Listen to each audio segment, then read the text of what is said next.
Hello, welcome to my channel, Food for HNM. I am your friendly neighborhood Holy Bible explainer.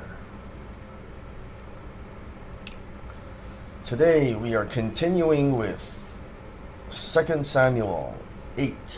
2 Samuel 8. This is, you may wonder what version of the Holy Bible it is. It is the New International Version, the NIV. The next section is titled David's Victories. In the course of time, David defeated the Philistines and subdued them, and he took Mephibosheth from the control of the Philistines. David also defeated the Moabites. He made them lie down on the ground and measured them off with a length of cord. Every 2 lengths of them were put to death, and the 3rd length was allowed to live. So the Moabites became subject to David and brought him tribute. Moreover, David defeated Hadadezer, son of Rehob, king of Zobah, when he went to restore his monument at the Euphrates River. David captured 1,000 of his chariots, 7,000 charioteers, and 20,000 foot soldiers. He hamstrung all but 100 of the chariot horses. When the Arameans of Damascus came to help Hadadezer, king of Zobah, David struck down 22,000 of them. He put garrisons in the Aramean kingdom of Damascus, and the Arameans became subject to him and brought tribute. The Lord gave David victory wherever he went.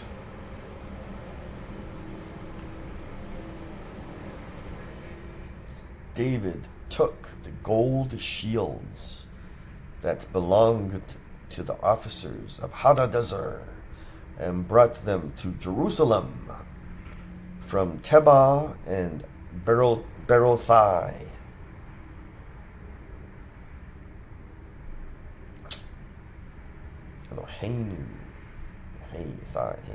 Yeah, that's probably Berothai, towns that belonged to Hadadezer. King David took a great quantity of bronze. So from Hadadezer, he's getting gold and bronze. When Tau, king of Hamath, heard that David had defeated the entire army of Hadadezer, he sent his son Joram to King David to greet him and congratulate him on his victory in battle over Hadadezer, who had been at war with Tau. Joram brought with him articles of silver, of gold, and of bronze. King David dedicated these articles to the Lord, as he had done with the silver and gold from all the nations he had subdued: Edom and Moab, the Ammonites, and the Philistines and Amalek. He also dedicated the plunder taken from Hadadezer, son of Rehob, king of Zobah. And David became famous after he returned from striking down 18,000 Edomites in the Valley of Salt. He put garrisons throughout Edom and all the Edomites became subject to David, the Lord gave David victory wherever he went. The next section is titled David's Officials. David reigned over all Israel, doing what was just and right for all his people. Joab, son of Zeruiah, was over the army. Jehoshaphat, son of Ahilud, was recorder. Zadok, son of Ahitub, and Ahimelech, son of Abiathar, were priests. So really quickly, do you remember Aaron or Aaron? He was high priest when Moses, everyone knows the 10 Commandments, Moses, when Moses was alive. Those men were alive way before King David. So remember, Aaron was a priest, the high priest, and he had sons like Eleazar and Ithamar. But let's look up his 4 sons. 2 of them died because they offered unauthorized incense or like unauthorized fire. Only Aaron could do that.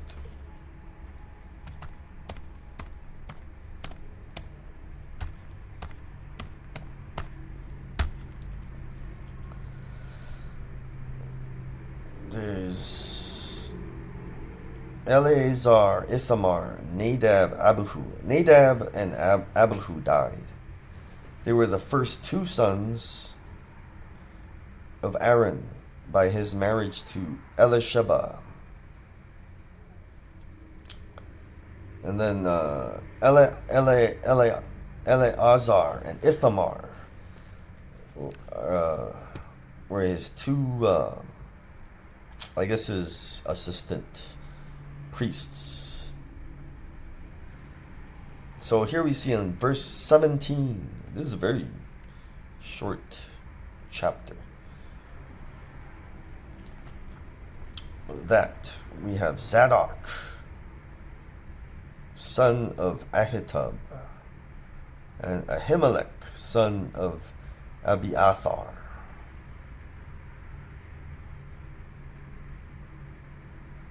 Before it was Eleazar and Ithamar, and now it's Zadok and Ahimelech. So Seraiah was secretary. Remember, this secretary is not the person. Sometimes it's a lady sitting at a desk answering phones, and the person that will not let you see the boss. Not that kind of secretary. This is more like a secretary of state. We're talking about a king and his general Joab. And Jehoshaphat was a recorder.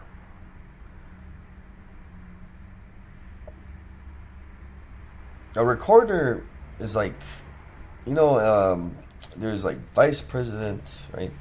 There's president, vice president, secretary, and treasurer. A recorder is someone who writes down everything for the king. It's very important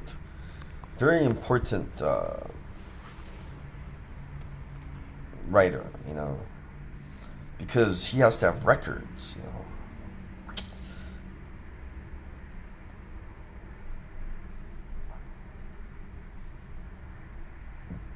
Benaiah, son of Jehoiada,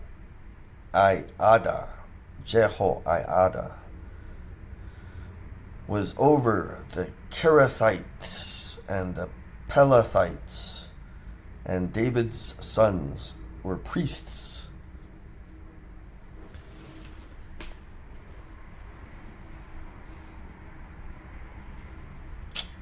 I think that the Kerethites and Pelethites, remember a long time ago, the Levites were divided into three.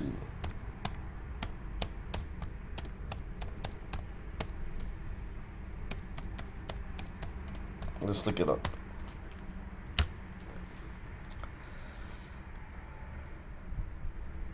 Gershonites, Kohathites, and Merarites.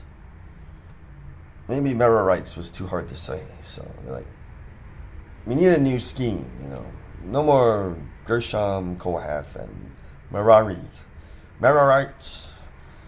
It just doesn't roll off the tongue, So now they have Kerethites and Pelethites. And instead of 3, 2, it's easier. 2. There was like 2, yeah. Give it a new name. Remember King David, he can make choices. So let's move on forward to the 9th chapter. I'm trying to do this quickly, please bear with me, more quickly. So chapter 9, the next section is titled David and Mephibosheth. David asked, "Is there anyone still left of the house of Saul, to whom I can show kindness for Jonathan's sake?" Now there was a servant of Saul's household named Ziba. They summoned him to appear before David, and the king said to him, "Are you Ziba?"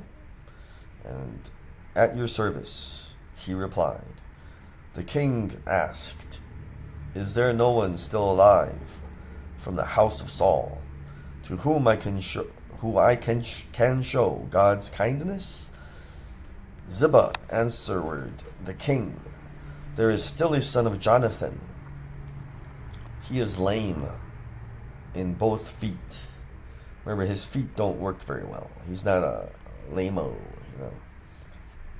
"Where is he?" the king asked. Ziba answered, "He is at the house of Machir, son of Ammiel, in Lo-debar." So King David had him brought from Lo-debar, from the house of Machir, son of Ammiel.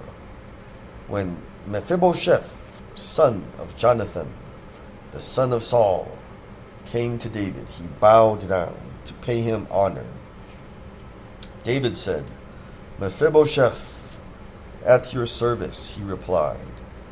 "Don't be afraid," David said to him. Remember, this is a long time ago, so I was guessing, and I might be right. When it comes to the house of Saul, don't be afraid means like don't dislike or don't hate, "For I will surely show you kindness for the sake of your father Jonathan. I will restore to you all the land that belonged to your grandfather Saul, and you will always eat at my table." Mephibosheth bowed down and said, "What is your servant, that you should notice a dead dog like me?" Then the king summoned Ziba, Saul's steward, and said to him,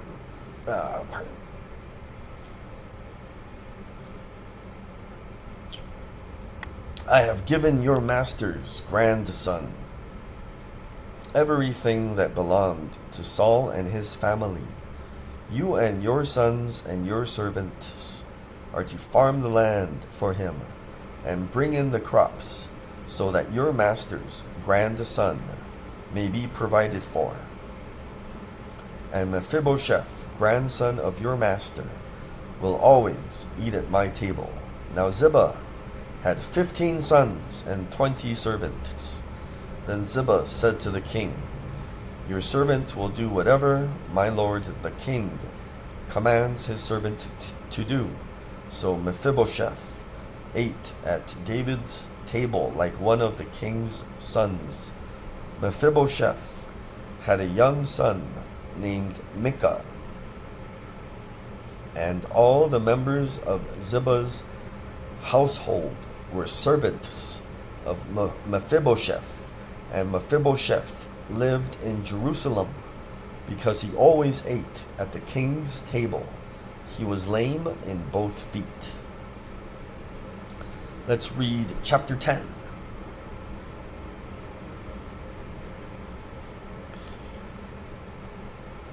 So 2 Samuel chapter 10. The next section is titled, David Defeats the Ammonites.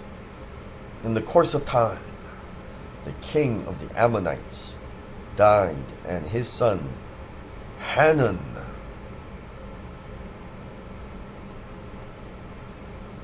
I don't know how I feel about that. Hanun. Let me tell you why. Hanun is a name like Hanun, it's like Chan-un. My last name is Chen, It really is. Jippy Chen is a human being, but my last name really is Chen. So in Hebrew, Chen is grace, but it's pronounced more like Chain, Chen, or Chain. Hanun and Chen are like pretty close, like the word Hanun and Chen. So like, no, I'm just kidding. No, David thought, I will show kindness to Hanun, son of Nahash, just as his father showed kindness to me. So David sent a delegation to express his sympathy to Hanun concerning his father. When David's men came to the land of the Ammonites, the Ammonite commanders said to Hanun their lord, do you think David is honoring your father by sending envoys to you to express sympathy? Hasn't David sent them to you only to explore the city and spy it out and overthrow it? So Hanun seized David's envoys, shaved off half of each man's beard, cut off their garments at the buttocks, and sent them away. When David was told about this, he sent messengers to meet the men, for they were greatly humiliated. The king said, stay at Jericho till your beards have grown, and then come back. When the Ammonites realized that they had become obnoxious to David, they hired 20,000 Aramean foot soldiers from Beth Rehob and Zobah, as well as the king of Maacah with 1,000 men, and also 12,000 men from Tob. On hearing this, David sent Joab out with the entire army of fighting men. Remember, that's his general. The Ammonites came out and drew up in battle formation at the entrance of their city gate, while the Arameans of Zobah and Rehob and the men of Tob and Maacah were by themselves in the open country. Joab saw that there were battle lines in front of him and behind him, so he selected some of the best troops in Israel and deployed them against the Arameans. He put the rest of the men under the command of Abishai, his brother, and deployed them against the Ammonites. Joab said, if the Arameans are too strong for me, then you are to come to my rescue. But if the Ammonites are too strong for you, then I will come to rescue you. Be strong and let us fight bravely for our people and the cities of our God. The Lord will do what is good in his sight."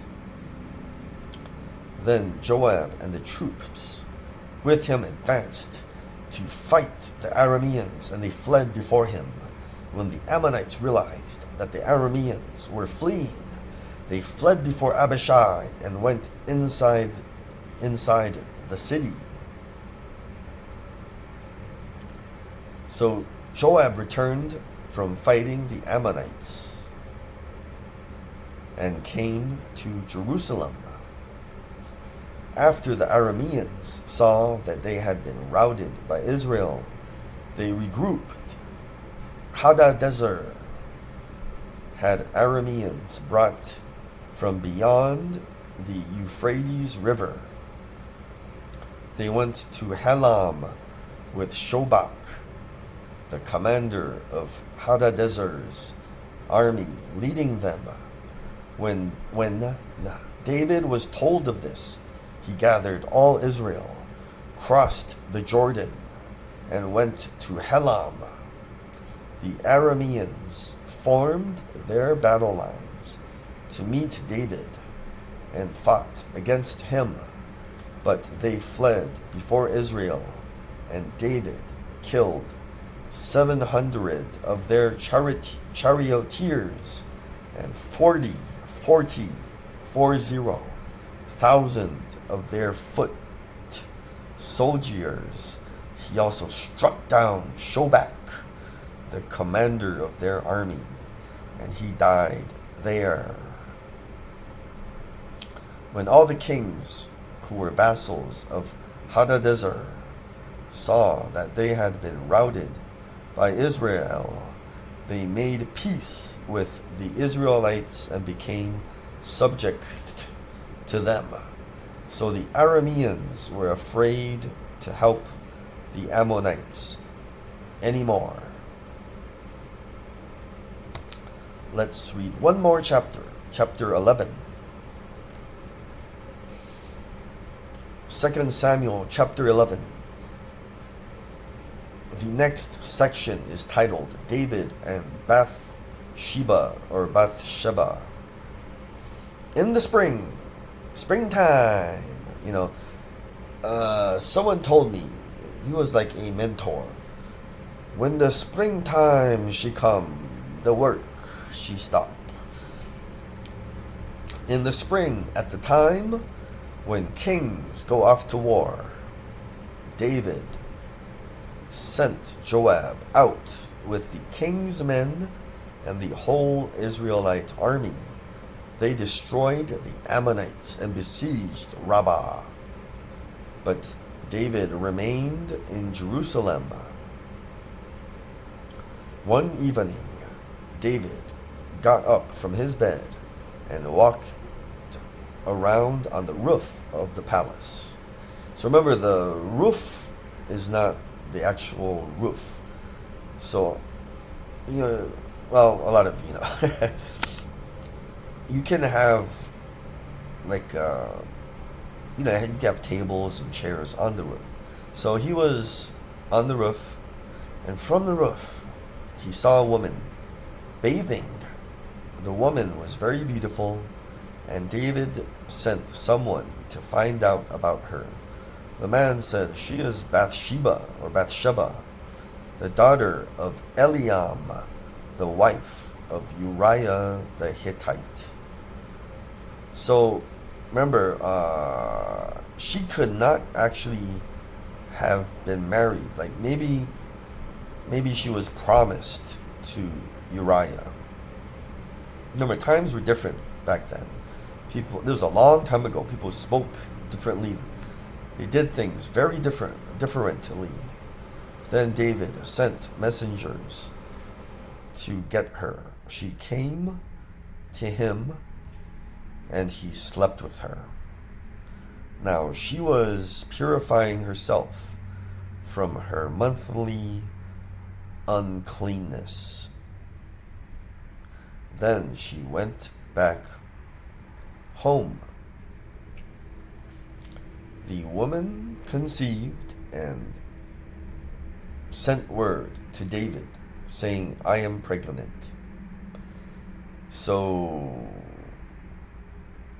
she got pregnant pretty quickly. Does that mean she really loves King David?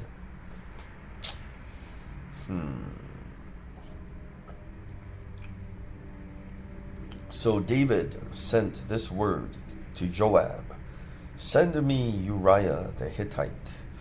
And Joab sent him to David. When Uriah came to him, David asked him how Joab was, how the soldiers were, and how the war was going. Then David said to Uriah, go down to your house and wash your feet. So Uriah left the palace, and a gift from the king was sent after him. But Uriah slept at the entrance to the palace with all his master's servants, and did not go down to his house. David was told, Uriah did not go home. So he asked Uriah, haven't you just come from a military campaign? Why didn't you go home, to spend time with your wife?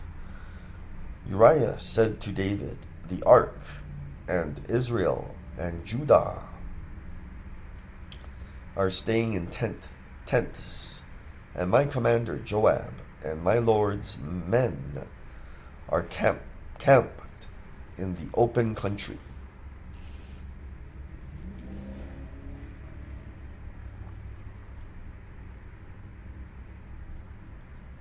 How can I go to my house to eat and drink and make love to my wife? As surely as you live, I will not do such a thing. Then David said to him, stay here one more day, and tomorrow I will send you back. So I think Uriah did not love Bathsheba.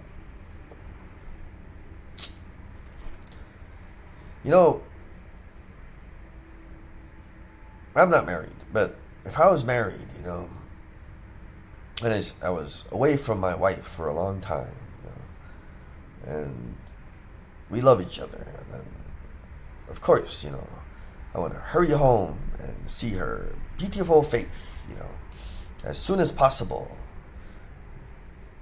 But Uriah, he was given, it's usually called,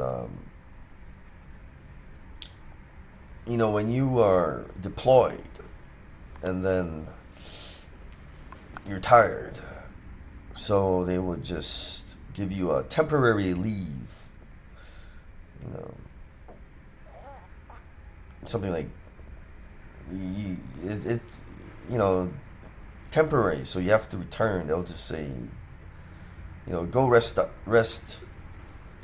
your muscles, go home and be with your spouse, and fix all of your weapons, take them to a blacksmith, and then return, and then you would fight again.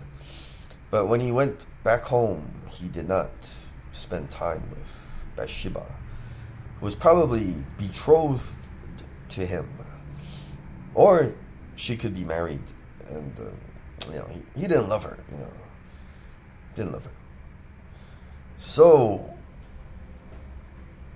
Uriah remained in Jerusalem. So David said to him, stay here one more day, and tomorrow I will send you back. So David has the authority to cut his leave, his temporary leave, shorter, so he can go back to the fighting. So Uriah remained in Jerusalem that day and the next. At David's invitation, he ate and drank with him, and David made him drunk. So, he bought him drinks. But in the evening, Uriah went out to sleep on his mat among his master's servants. He did not go home again. In the morning, David wrote a letter to Joab and sent it with Uriah. In it he wrote, "Put Uriah out in front where the fighting is fiercest, then withdraw from him, so he will be struck down and die." So while Joab had the city under siege, he put Uriah at a place where he knew the strongest defenders were. When the men of the city came out and fought against Joab, some of the men in David's army fell. Moreover, Uriah the Hittite died. Joab sent David a full account of the battle. He instructed the messenger, "When you have finished giving the king this account of the battle, the king's anger may flare up, and he may ask you, 'Why did you get so close to the city to fight? Didn't you know they would shoot arrows from the wall? Who killed Abimelech, son of Mephibosheth? Didn't a woman drop an upper millstone on him from the wall so that he died in Thebez? Why did you get so close to the wall? If he asks you this, then say to him, Moreover, your servant Uriah the Hittite is dead." The messenger set out, and when he arrived, he told David everything Joab had sent him to say. The messenger said to David, "The men overpowered us and came out against us in the open, but we drove them back to the entrance of the city gate. Then the archers shot arrows at your servants from the wall, and some of the king's men died. Moreover, your servant Uriah the Hittite is dead." David told the messenger, "Say this to Joab. Don't let this upset you. The sword devours one as well as another. Press the attack against the city and destroy it. Say this to encourage Joab." When Uriah's wife, remember, Saul would call King David his son, but he's a son-in-law. And then earlier, I won't go into details, but someone called someone else their daughter. But, remember it was Boaz. Boaz married Ruth, but when Ruth was lying at his feet, Boaz called Ruth my daughter. But Ruth is not Boaz's daughter. So here's another case where Bathsheba is Uriah's wife, but she could not be his wife, maybe be betrothed to him, or such a close friend, maybe when they were young they were inseparable, I don't know. So Uriah's wife Bathsheba heard that her husband was dead. She mourned for him. After the time of mourning was over, David had her brought to his house, and she became his wife, and bore him a son. But the thing David had done displeased the Lord. That is Jesus. The Lord is the Son of God. He is God. Let's stop there. So for some Christians, that's worth thinking of, because King David, it is a new time. This is the future. And I don't like to think poorly of my heroes of faith. They said Noah was a drunk. Nope. I think he drank for health reasons, and he was like an early mystic, you know. He would drink so he could get into a mystical state and then communicate with the Lord better. And they said that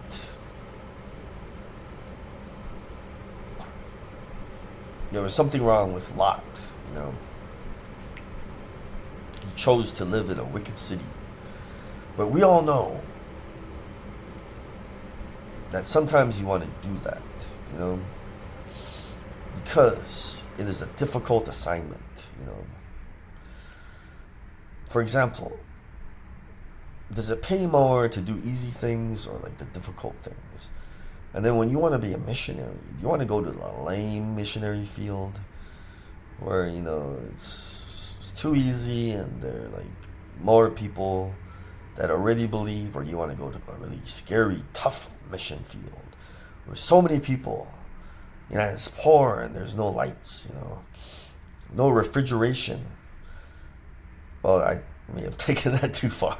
But, you know, you go to the cool, like, tougher missionary field where there are fewer people that believe, you know. That's like what Lot did. He went to the wicked city. And then, you know, when I was little, I heard about King David stealing someone's wife. But perhaps it was just Uriah may have been like Bathsheba's best friend, you know, her male bestie. And she was betrothed to marry him, you know, promised to marry him, but he didn't love her. When he came home from battle, he wouldn't, you know, hang out with her, or, you know, he was very serious about the fighting. He was a serious, like, good soldier. But you have to remember that King David already loved her and impregnated her. And I think that means that Bathsheba loved David, because I think so. If a woman can get that